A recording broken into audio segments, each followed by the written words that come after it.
Pusat kegiatan belajar masyarakat, tempat kita belajar dan berkarya, mewujudkan peduli sesama, dibangun dari bersama. Halo, selamat pagi. Assalamualaikum warahmatullahi wabarakatuh. Waalaikumsalam warahmatullahi wabarakatuh. Waalaikumsalam Salam sejahtera bagi kita semua. Semoga Waalaikumsalam, Beb. Waalaikumsalam. senantiasa dalam lindungan Allah Subhanahu wa taala. Di hari ini, hari Senin, tanggal 4 Mei 2020 ini, mudah-mudahan kita senantiasa dilancarkan dan dimudahkan. Amin. Pada kesempatan hari ini, tadi pagi kita sudah membahas tentang di topik pertama, yaitu penyaluran pengelolaan dan pemantauan BOP tahun 2020. Di topik yang kedua, ngopi nggak asik kalau tidak ada udutnya, yaitu universal digital untuk Dikmas. Mudah-mudahan di topik yang kedua ini mengoptimalkan digital learning di PKBM modul kesetaraan efektif dan efisien. Perkenalkan, saya host Heru Saleh, PKBM Asolahia Kabupaten Karawang, dengan moderator Bro Hendri dari PKBM Sultan Kapahyang Bengkulu, serta narasumber ada pertama Pak Guru Sanaidi sebagai dosen jurusan PLS UNESA Jawa Tengah, dan narasumber yang kedua Aris Prasetya PKBM Piulang Becik Salatiga Jawa Tengah. Selanjutnya kami persilahkan kepada Bro Hendi sebagai moderator, dengan segala hormat dipersilahkan.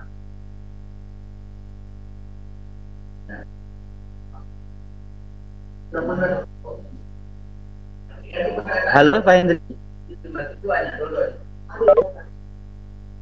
Ayo ditunggu.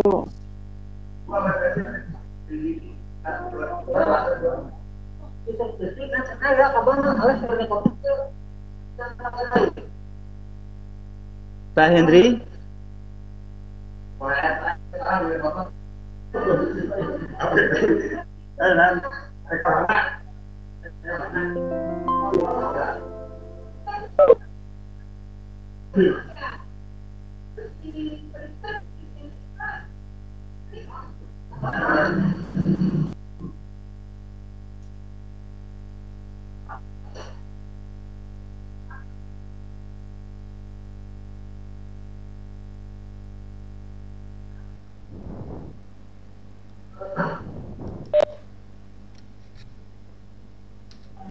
Yuk, Halo. ditunggu. Yuk. Heru. Yuk. Selanjutnya mungkin untuk, karena Pak Hendri belum masuk, langsung ke narasumber Pak Haris dari PKBM Piulang Becik Salatiga Jawa Tengah. Baik. Dengan segala hormat Terima kasih. dipersilakan. Ya. Assalamualaikum warahmatullahi wabarakatuh. Waalaikumsalam warahmatullahi wabarakatuh. Slide-nya sudah bisa dilihat semua ya.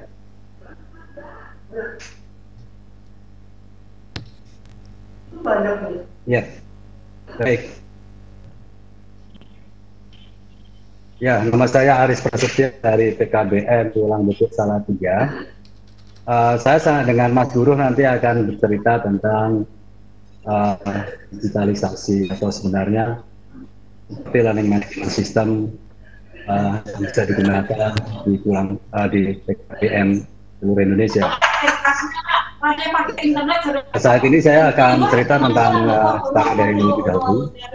Apa yang bisa kita lakukan untuk meningkatkan secara daring?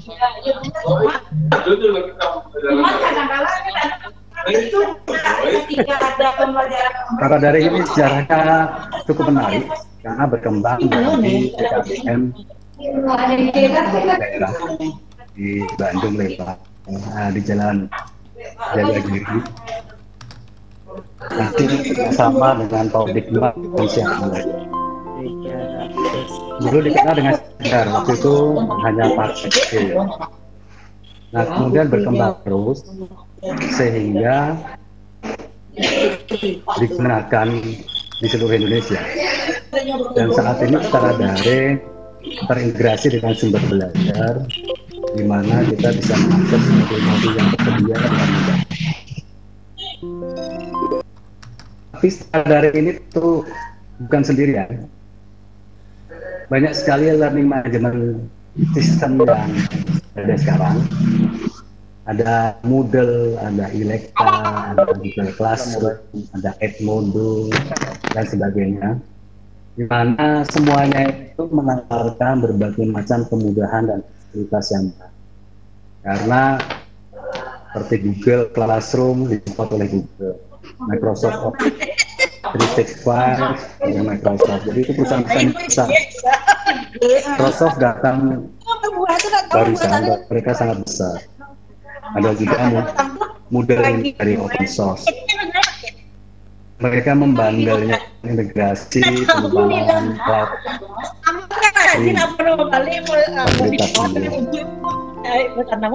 Ibu Ida Aulia Ramadan.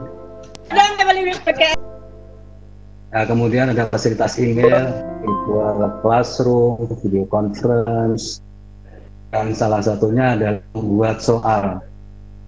Kemudian ada rubriknya. Di classroom itu rubriknya sangat menarik. Sudah disediakan, tinggal kita gunakan.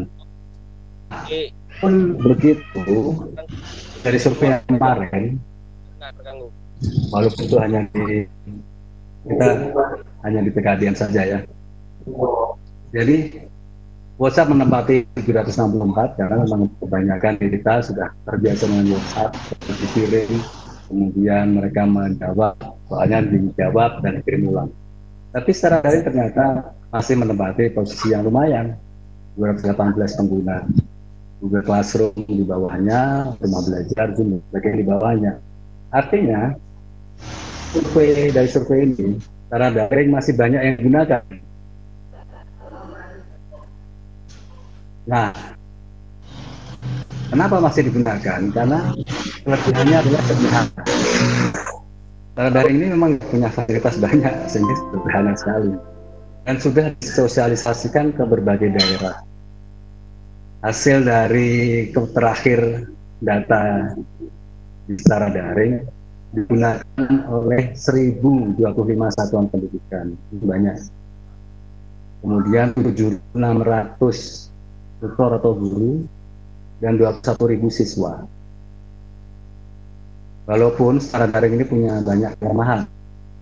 Salah satunya tidak bisa memindahkan soal jawab ke tempat lain.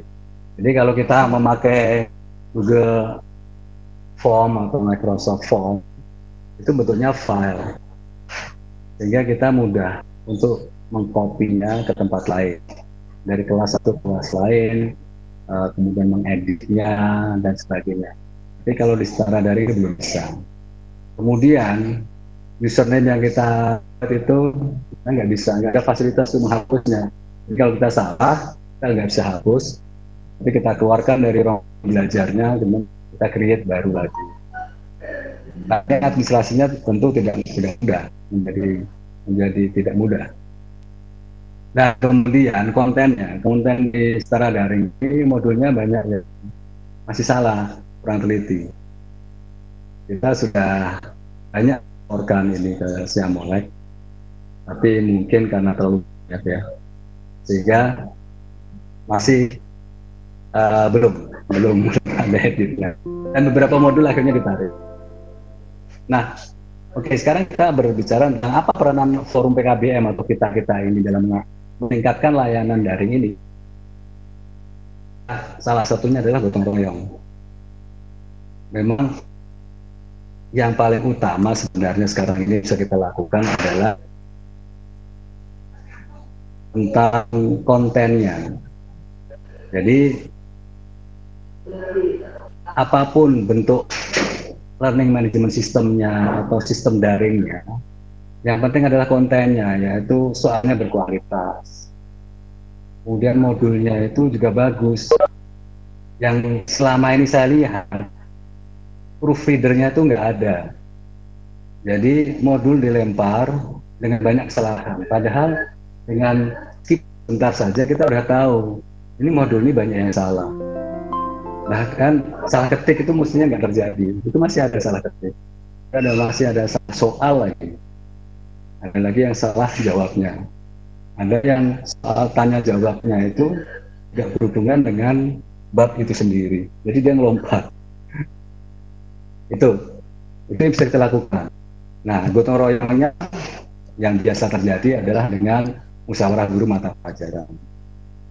Kemudian kita juga banyak sebenarnya punya konten-konten yang sifat lokal, yaitu video-video keahlian lokal. Itu juga sangat penting. Di daerah Papua mereka bisa memvideokan, nggak usah terlalu rumit, sederhana saja, kemudian di-sharekan dari Aceh, dari Kalimantan, Jawa. Nah, konten-konten seperti ini menjadi kekuatan kita sebenarnya, karena forum PKBM ini ada di mana-mana, dan seandainya konten-konten itu bisa satukan, misalkan taruh di rumah belajar, kemudian bisa diakses secara daring, itu akan menyenangkan. Biar aja di. Nah, tentu semua itu harus didukung oleh Dikbud dan Syamolek, karena sekarang di daring di bawah Molek. Kendala-kendala yang dihadapi salah satunya kita nggak tahu, kan contoh menginformasikan bahwa servernya, prosesornya sudah ditingkatkan dan bandwidth dan sebagainya, tapi anggaran sekarang aksesnya sangat besar sehingga masih ada kendala. Kita berharap mereka bisa mengupgrade lagi mungkin di sistem cloud-nya, bandwidth besar sehingga kita bisa masuk servernya dengan mudah, dan beberapa perbaikannya. Banyak bab-bab hal-hal yang masih ada di sana, seperti sistem penilaiannya itu kadang tidak konsisten. Kadang-kadang hanya 1 digit bukan 2 digit. Kemudian bisa manajemennya juga begitu. Nah, ini usul saja, sebenarnya ini hanya salah satu aja. Mengapa kita tidak bergotong royong? Formatnya bisa macam-macam. Tapi kalau kita sudah setuju pada satu format, terus kita jalankan, ini menjadi khasanah besar dari forum PKBM dalam dunia pendidikan di Indonesia. Dan kita berharap sekali bahwa cita-cita semuanya, Pak Santo dan Kementerian, bahwa PKBM ini menjadi PKBM yang bermartabat. Nah, itu usulan-usulan yang bisa kami berikan, karena kita akan diskusi nanti lebih banyak. Jadi silakan apa yang bisa kita lakukan bersama, nanti kita tuliskan, kita follow up lagi. Begitu, terima kasih. Saya beri waktunya kepada Mas Heru. Siap, terima kasih Pak Haris. Tadi apa yang sudah disampaikan oleh narasumber yang kedua, yang pertama Pak Haris,